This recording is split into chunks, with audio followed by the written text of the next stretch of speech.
ఏది ఏమైనా ఇన్ని రోజులు ఎవరికిందో బానిసల్లా బతుకుతున్నట్టు అనిపించింది. ఈ అభి అక్కడిది ఇక్కడిది తెచ్చి వండి పెడుతుంటే 4 మెతుకులు లోపలికి వెళ్లటానికి కూడా చాలా కష్టమనిపించేది. ఇకపై రాహుల్ సంపాదనతో తింటున్నామన్నమాట. నాకు ఎంత తృప్తినిస్తుందో. నువ్వన్నమాట అక్షరాల నిజమైరేంద్రి. పాపం అత్తయ్య గారికి కూడా ఎన్ని రోజులు అలాగే అనిపించినట్టుంది.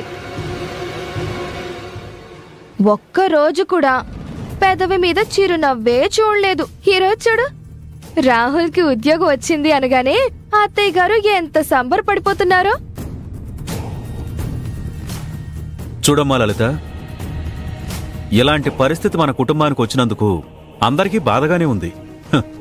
అలాగే ఈ పరిస్థితి నుండి నెమ్మదిగా గట్టెక్కబోతున్నామని అందరికీ సంతోషంగానూ ఉంది. మీ అత్తయ్య ఆ విధంగా సంతోషపడుతుంది అంతే. దానిలో నువ్వు పెడార్థాలు పిచ్చార్థాలు తీయాల్సిన అవసరం లేదు. మీరు భలేవారే మావయ్య గారు. కొన్ని విషయాలు బయటికి చెప్తారు, కొన్ని విషయాలు లోపల దాచుకుంటారు. ఈ అభి సంపాదన మీద బ్రతుకుతున్నామని అత్తయ్య గారు లోపల ఎంత కుమిలిపోతున్నారో ఏంటో. రాహుల్, ఏదేమైనా మా అందరి చేతులకి ఉన్న సంకెళ్ళు ఒక్కసారిగా తెంచేసినట్టు అనిపిస్తోంది.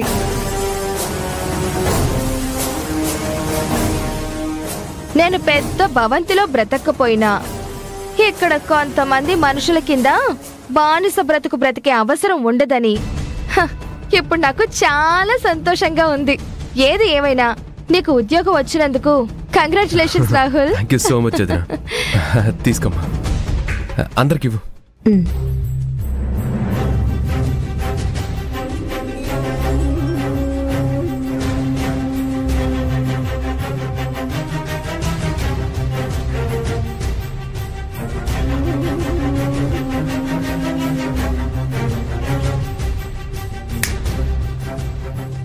ఏంటభి